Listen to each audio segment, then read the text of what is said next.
Hi, my name is Divya, and my project is regarding plant seedling classification. And my teammates are Harsha, Rohita, and Srinivas.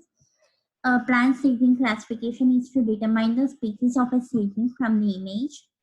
In the previous increment, uh, we have we have created a model with convolution layer and with high accuracy. And we have for this we have generated a model which have many layers. Now for this increment we have reduced the layers, and uh, we have created two layers each with 64 and flattened those layers, and we have saved it in H5 model. The challenges of CNN are it filters automatically without maintaining it explicitly. uh, the advantages of CNN are it filters automatically without maintaining it explicitly. It captures the facial features of image, means the alignment of the pixels and the relationship between them in an image. It also follows the parameters. Training a single filter is used to store different parts of the image. And some of the challenges we have faced are pooling and transaction of the transaction images. And now my friend Harsha is going to present.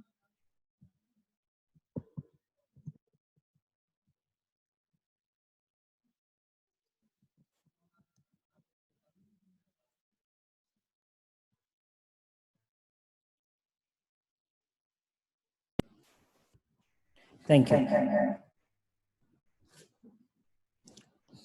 Thank you.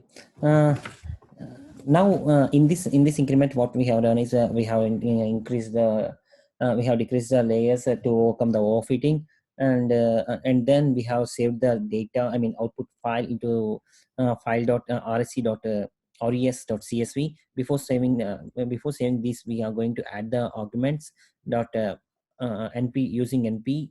I mean numpy.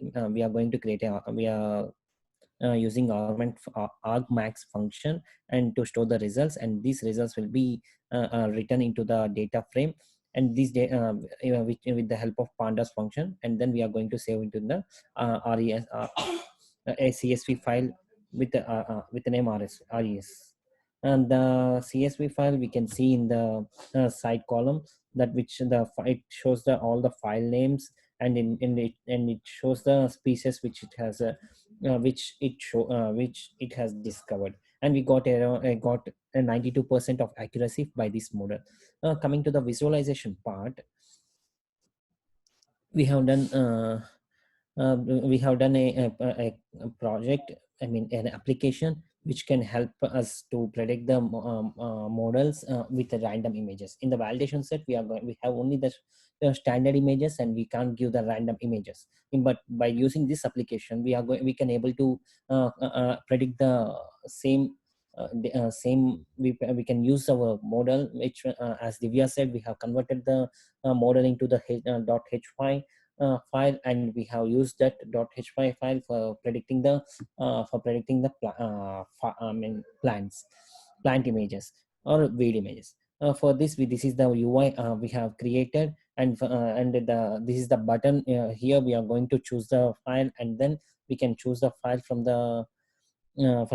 our mission, and then we can submit it, so that the predicted result can be visual in the it will be navigated to the predicted results, which has a fat hand. It's a kind of way which we have in the 12 different species. The internal code completely this one, the same thing which can be seen in the code also, and the internal code will be explained by the Rohita. And before that, I'm going to explain why we have selected a CNN apart from the ANN. ANN has some ANN loses its spatial features of an image, and it refers to the arrangement of the pixels. ANN has failed in capturing the sequential information in the input data, and these are the disadvantages, and we are in the coming to the advantages. It has a capability of learning a non-linear function, and the activation function introduces a non-linear properties now up to the network layer. It helps to learn any complex relationship between inputs and the images. All these are the advantages of the ML. But due to the disadvantages, we came to the CNN model, which CNN has a following advantages, which already explained by Divya, my teammate. And the internal code for this particular application development will be explained by Rohita.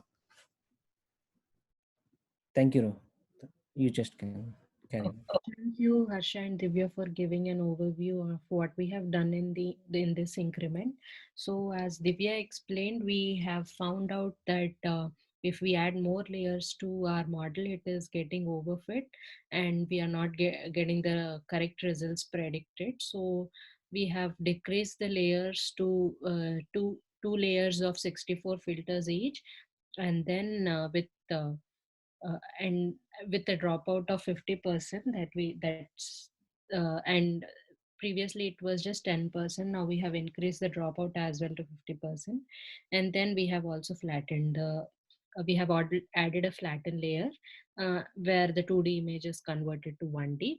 And as Harsha explained, we have saved this model in model.h5, as you can see in the code here. So I have used the model.h5 file in my application, where we have developed a small application using Flask, where it is taking the image input and giving the response with the help of this web service. In this, what we are doing is we are trying to get the image, we are trying to read the images in here, and then we are resizing the images to 70 by 70 pixels, because we have already we when we when we develop the model at the starting itself, we have resized the images to 70 by 70 pixels, uh, as you can see here, and that is why we are doing the same in this. And then it is hitting the model.h5 which we have saved here, and then it is predicting the result, and I'm showing the result if as the following classes. There are so many classes: common chickweed, common wheat, sugar wheat, fat hen, loosely silk blend, and so on. We have 12 classes here, as you can see. So I have given if statements for all the 12 classes, and I have determined which class should which number determines which class, and I'm predicting the output accordingly. And as we have shown previously, we can just predict the output by giving the image here and clicking the submit button, and it will give the predicted result. So this is these are some of the things that we have learned in this increment, and this is a small implementation for the visualization of our project in the form of an application. Thank you.